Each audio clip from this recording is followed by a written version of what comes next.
सो अभी यहाँ पे हम लोग उसको जितना कवर अप कर लिए, हम लोग सारा कैरेक्टर के बारे में पढ़ लिए। अभी यहाँ पे हम लोग देख लेते हैं टोटल एक्ट और सीन के बारे में। Again in comparison to our last act the merchant of Venice, ये बहुत ही छोटा प्ले है, राइट। पिछले वाला में 5 एक्ट था, ऑब्वियसली यहाँ भी 5 एक्ट है।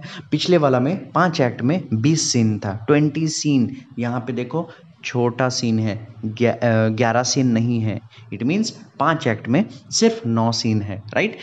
अगेन मैंने ये नंबरिंग लिख दिया, इस पे टाइम वेस्ट नहीं करेंगे। एक्ट 1 पे 2 सीन, एक्ट 2 पे 2 सीन, एक्ट 3 पे 3, 4 पे 1, 5 पे 1। तो इसको आप लोग आराम से नंबर से याद कर लेना कि पहले तो ये सब इंपॉर्टेंट है, इसलिए मैं आपको बता रहा हूँ कैसे याद करना है। पहला 5 टोटल एक्ट है, पहला 2, फिर 1, फिर 2, 3 ग्रुप हो गया। पहला का ग्रुप 2 दोनों में कॉमन है, तो पहला ग्रुप में 2 2, लास्ट का ग्रुप में 3 3, सॉरी लास्ट का ग्रुप में 1 1। दोनों के बीच का जो डिवीजन है, जो है एक्ट नंबर 3, उसमें याद कर लेना वो है 3।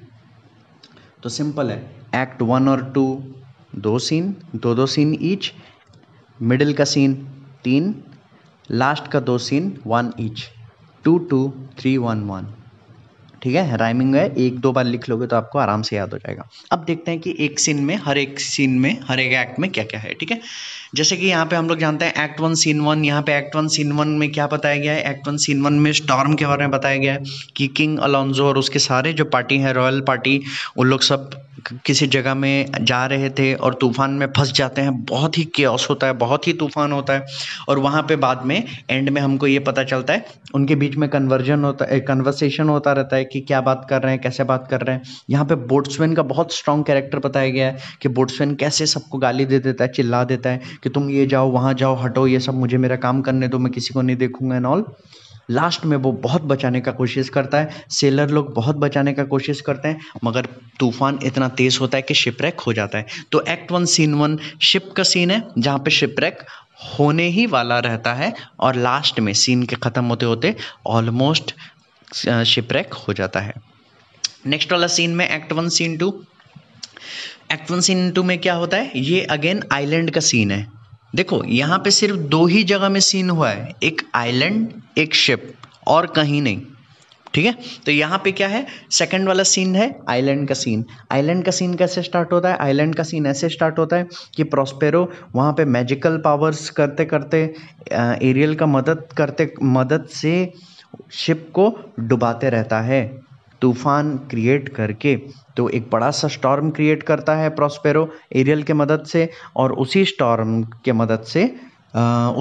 की वजह से वो शिप रैक हो जाता है।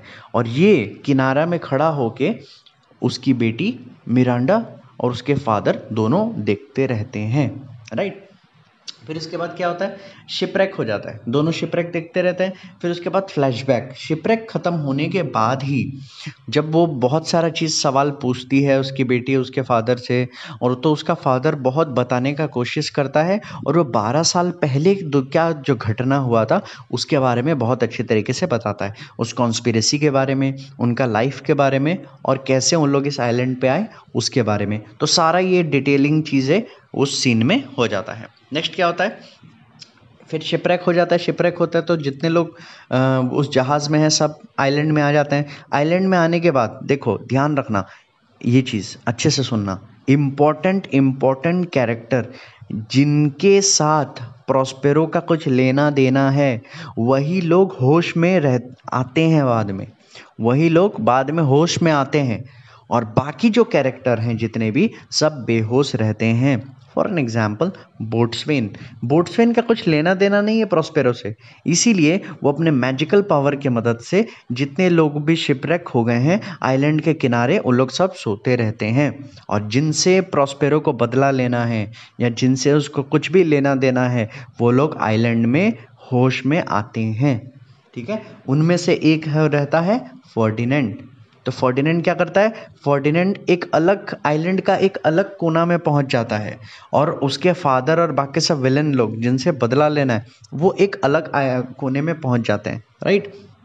अभी यहाँ पे और एक चीज़ जो है, ट्रिंकुलो और वो दोनों, उन लोग का भी आप लोग देख लेना एंड में कि उन लोग क्या करते हैं, उन लोग का भी अलग है। इट मीन्स कहानी 3 भाग में चलता रहता है, एक लव स्टोरी का एंगल, एक बदले का एंगल मीन्स कि एक कॉन्स्पिरेसी का एंगल, मतलब कि जो कैलिबन और वो सब लोग करते रहते हैं।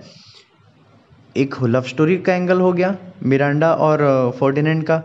एक कॉन्स्पिरेसी का एंगल हो गया, ट्रिंकुलो स्टिफानो ये लोग दारू वारू पी के कॉमेडी वमेडी करते ड्रंक करके कैलिबन के साथ। एक बदला, एक रिवेंज का एंगल हो गया, जो कि प्रॉस्पेरो रिवेंज लेता है वो खड़ूस लोगों से जो लोग इसके पीछे इसका मेन कारण थे रिवेंज लेने का। जैसे कि जो लोग कॉन्स्पिरेसी किए थे उन लोग से बदला लेता है। जैसे अलोंजो हो गया, अलोंजो का भाई सेबास्टियन हो गया, उसके बाद एंटोनियो हो गया, गोंजालो हो गया, ये लोग अलग। समझ में आए? शिपरेक, शिप में सब पार्टी हैं, शिपरेक हो जाता है, सब फैल जाते हैं।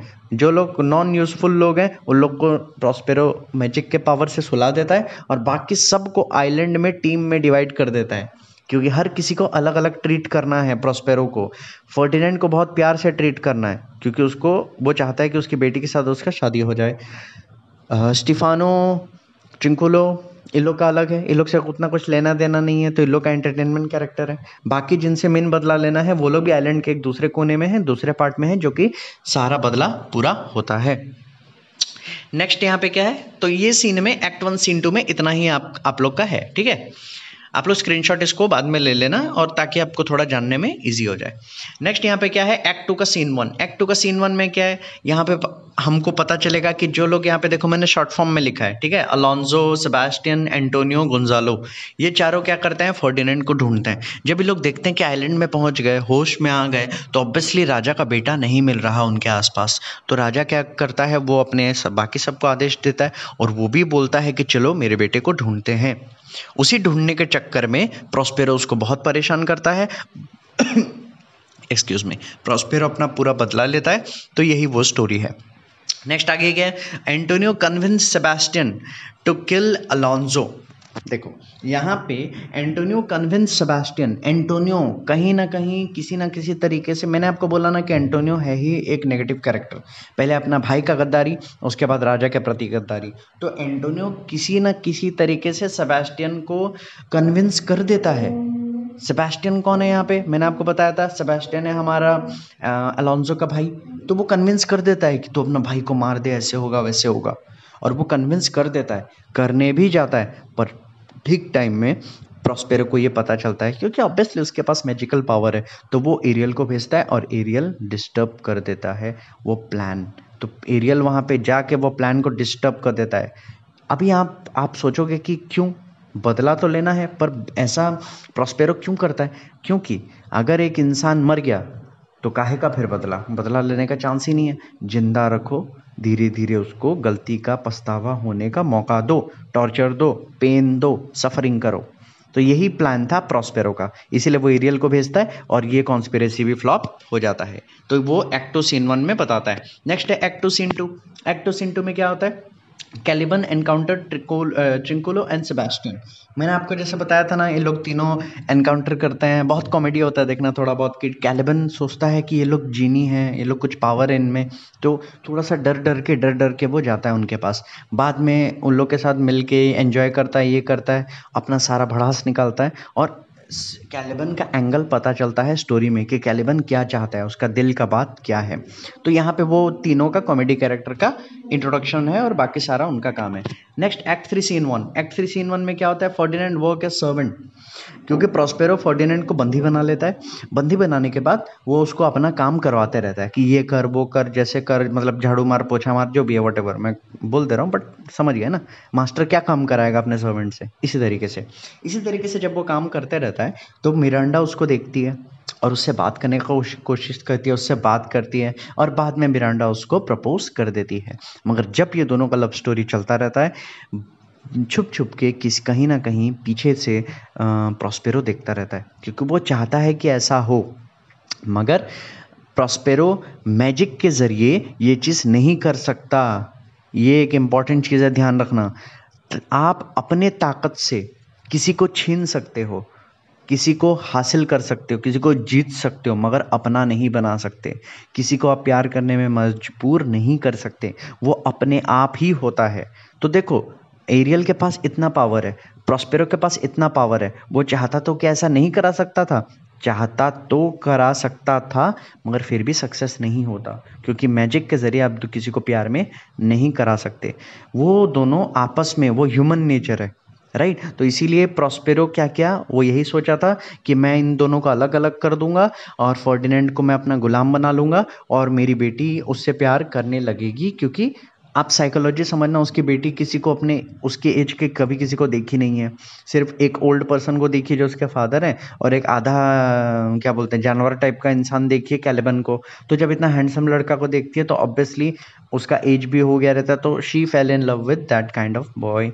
तो यहाँ पे ये दोनों का जब लव स्टोरी चलता है, छुप छुप के उसका फादर देखता है कि इनका लव स्टोरी चल रहा है, दोनों प्रपोज कर दिए, एक्सेप्ट कर दिए, एक दूसरे को हाँ बोल दिए, और वो मन ही मन मुस्कुराते रहता है। नेक्स्ट वाला सीन में क्या होता है, नेक्स्ट वाला सीन में कैलिबन कॉन्स्पिरेसी करता है। कैलिबन किसके साथ कॉन्स्पिरेसी करता है, चिंकुलो और स्टीफानो के साथ उन लोग मिलके वहाँ पे वो कॉन्स्पिरेसी उनका चलता रहता है। करने के बाद, कॉन्स्पिरेसी करने के बाद वो लोग क्या करते हैं, उन लोग प्लान बनाते हैं फाइनली कि प्रॉस्पेरो को मारना है, मारने के बाद क्या करना है, स्टीफेनो को आइलैंड का राजा भी बना देना है, ऐसा इनका प्लान है। मगर ये प्लान जैसे ही लोग करते हैं, अगेन एरियल को भेजता है प्रॉस्पेरो, और एरियल जाके वहाँ पे कुछ ना कुछ प्लान को चौपट कर देती है। जैसे कि एरियल जाती है बहुत कॉमेडी होता है, एरियल जाती है स्टीफानो का कान में बोल देती है कि कैलिबन एक नंबर का झूठा है, वो ऐसा कुछ नहीं करने वाला, तुम्हें कुछ प्राइज वाइज नहीं देने वाला, राजा नहीं बनाने वाला, ऐसे कान में फुसफुसा के भाग जाता है, मतलब एरियल वहाँ से निकल लेते हैं। तो इसके बाद में स्टीफानो का दिमाग में लगता है कि यार किसने बोला, क्या बोला, और वहाँ पे वो कॉन्स्पिरेसी रुक जाता है, राइट। नेक्स्ट यहाँ पे क्या है, नेक्स्ट सीन हम लोग फटाफट देख लेते हैं। Act 3 scene 3 spirit banquet.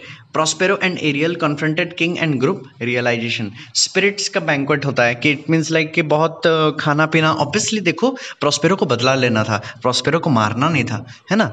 वो भी रेस्पेक्ट करता है मगर अपने दायरे में रह के, वो भी जादू का इस्तेमाल करता है मगर अच्छे कामों के लिए, इसीलिए मैंने इसको वाइट मैजिशियन भी बोलते हैं। वाइट मैजिशियन है प्रॉस्पेरो। एक होता है ब्लैक मैजिक, मैजिक किसी का हार्म के लिए करे तो ब्लैक मैजिक, दूसरी तरफ एक मैजिक जो किसी के खुशी के लिए, किसी अच्छाई के लिए करे तो वो होता है वाइट मैजिक। तो काइंड ऑफ लाइक ये वाइट मैजिशियन था। तो जब बहुत टाइम में ये लोग देखे कि लोग टॉर्चर हो रहे हैं, ये हो रहे हैं, बाकी सब हो रहे हैं, तो वो स्पिरिट लोग को बुला के एक बैंक्वेट अरेंज करता है, खाना पीना का अरेंजमेंट करता है, और सेबेस्टियन और उन लोग का पार्टी लोगों को Alonso, sorry not Sebastian, sorry yes Alonso, Sebastian, Gonzalo और एंटोनियो, इन लोग के लिए खाना पीना थोड़ा अरेंज कर देता है, स्पिरिट लोग अरेंज करवाते हैं, राइट। बाद में क्या होता है, प्रॉस्पेरो और एरियल ये लोग जाते हैं, प्रॉस्पेरो गायब होके जाता है, एरियल भी गायब होके, मतलब वो तो ऑलमोस्ट गायब ही है। ये लोग जाते हैं और वो चारों से कन्फ्रंट करते हैं और उनको झूठ बोलते हैं कि तुम्हारे पापों का सज़ा तुम्हारे बेटे को मिल चुका है। और बहुत कुछ बातचीत होता है जहाँ पे ये लोग बातचीत करके उस ग्रुप को पूरा बेबस फील कराते हैं, उनको कन्फ्रंट करते हैं कि तुमने गलत किया था, ऐसा षड्यंत्र रच के, उसके वजह से प्रॉस्पेरो का वजह से कितना अच्छा इंसान था और उसके साथ आप लोग बुरा किए, इसीलिए आप लोग के साथ ऐसा हो रहा है। ऐसा ही सब बातचीत होता है। तो बाद में राजा को और बाकी लोगों को अपना गलती का एहसास होता है, ठीक है। तो यहाँ पे ये काइंड ऑफ लाइक हमारा क्लाइमैक्स सीन है, मान लेना एक्ट 3 का लास्ट सीन हमेशा क्लाइमैक्स सीन ये प्ले का, ओके। नेक्स्ट है हमारा एक्ट 4 सीन 1। पहला ये है, यहाँ पे स्पिरिट प्ले होता है। स्पिरिट प्ले क्या होता है मैं आपको बताता हूँ। जब पता चलता है बसाने बोल रहा था, सॉरी, जब पता चलता है प्रॉस्पेरो को कि उसकी जो बेटी है मिरांडा और प्रिंस फर्डिनेंड, ये लोग शादी करेंगे, वो दोनों प्यार करते हैं एक दूसरे से, सो बस सेलिब्रेट करने के लिए, एक जश्न का माहौल क्रिएट करने के लिए प्रॉस्पेरो क्या करता है, एरियल को बुलाता है, और एरियल अपना मैजिकल पावर से वहाँ पे बहुत सारे स्पिरिट लोगों को वहाँ पे बुला के वहाँ पे एक छोटा सा एंटरटेनमेंट का क्या बोलते हैं अरेंजमेंट किया जाता है। वहाँ पे प्ले होता है और वो प्ले कौन करता है, स्पिरिट लोग करते हैं। मगर इसी स्पिरिट का प्ले को करते दौरान इसको तुरंत अचानक से प्रॉस्पेरो को याद आता है कि अभी काम आधा बाकी है, अभी काम पूरा नहीं हुआ। क्योंकि सेलिब्रेट क्या करना, क्योंकि देखो मेन प्रॉस्पेरो का काम था बदला लेना, रियलाइजेशन करवाना, वो तो हो चुका, मगर क्या बोलते हैं अलोंजो को तो रियलाइजेशन करवा चुका, वो तो हो चुका, मगर एक और चीज़ भी है जो रास्ते का कांटा बन सकता है। एक और प्रॉब्लम भी सॉर्ट आउट करना है, वो प्रॉस्पेरो को याद आता है। प्रॉस्पेरो को कब याद आता है? जब ये प्ले चलता रहता है। और वो इंसान कौन है, वो कैरेक्टर कौन है? वो है कैलिबन। तो कैलिबन को हैंडल करना भी ज़रूरी है। नेक्स्ट सीन जो कि लास्ट सीन है एक्ट 5 सीन 1 में, यही होता है कि वो भी हैंडल करता है अपने तरीके से। उसके साथ साथ एरियल को वो आदेश देता है कि तुम जाओ और वो चारों को लेके आओ। वो लोग अपना रियलाइजेशन कर चुके हैं, तो उन लोग को एरियल लेके वहाँ पे प्रॉस्पेरो के सामने पेश करते हैं। उसके बाद प्रॉस्पेरो उन सबको माफ़ कर देता है कि जाओ, मैंने तुम सबको माफ़ किया। और उसके बाद सब हैप्पी एंडिंग हो जाता है। ये लोग वापस शिप में बैठ के अपना घर जाने का प्लानिंग करते हैं, जहाँ पहुँचते ही वापस जाते ही प्रिंस का और उसकी बेटी मिरांडा का शादी होने वाला रहता है। सब हंसी खुशी जाते हैं और लास्ट में सीन ऐसे ही ख़त्म होता है। हाँ, एक इम्पॉर्टेंट चीज़ यहाँ पे, जब लास्ट सीन में यहाँ पे पता किया रहता है तो प्रॉस्पेरो क्या करता है, एरियल को दिया हुआ वादा भी पूरा करता है कि मैं तुझे, जब मेरा मकसद पूरा हो जाएगा, मकसद क्या, बदला लेना, मेरे को मेरा जो रिस्पेक्ट है, जो पोजीशन है, उसको वापस लेना, उनको गलती का एहसास दिलाना उन लोगों को, ये चीज़ जब पूरा हो जाएगा, मैं यहाँ से जब खुशी खुशी चले जाऊँगा, और जब मैं चले जाऊँगा मैं तुझे आज़ाद कर दूँगा। तो यहाँ पे जब हो जाता है तो वो आज़ाद एरियल को कर देता है। तो ऐसे ही यहाँ पे सारा सीन कंप्लीट हो जाएगा और ये भी बहुत इंटरेस्टिंग प्ले है। आई होप आप लोग साथ में रहोगे। देखो, सपोर्ट करना अच्छे तरीके से, जो भी डाउट है आप लोग पूछना। लाइक करने में कुछ नहीं जाता है, लाइक कर देना ताकि पता चले कि यार आप लोग को कितना पसंद आया एंड ऑल। और धीरे धीरे टाइम जब होते रहेगा, मैं धीरे धीरे वीडियो सारे अपलोड करते रहूँगा। ये था आज का इंट्रोडक्शन का पार्ट, जहाँ पे प्ले के ओवरऑल व्यू मैंने बताया। आई होप सारा डाउट क्लियर हुआ है। कुछ भी डाउट है तो आप लोग मेरे को बता देना। और वीडियो के एंड में मैंने कुछ क्लिप्स वगैरह, कुछ इमेजेस रखे हैं, उसको आप लोग ज़रूर देख लेना ताकि वो आपको पता चले कि कौन से कैरेक्टर किस प्रकार का है। Okay, not the exact but आसपास। चलो, till then see you all.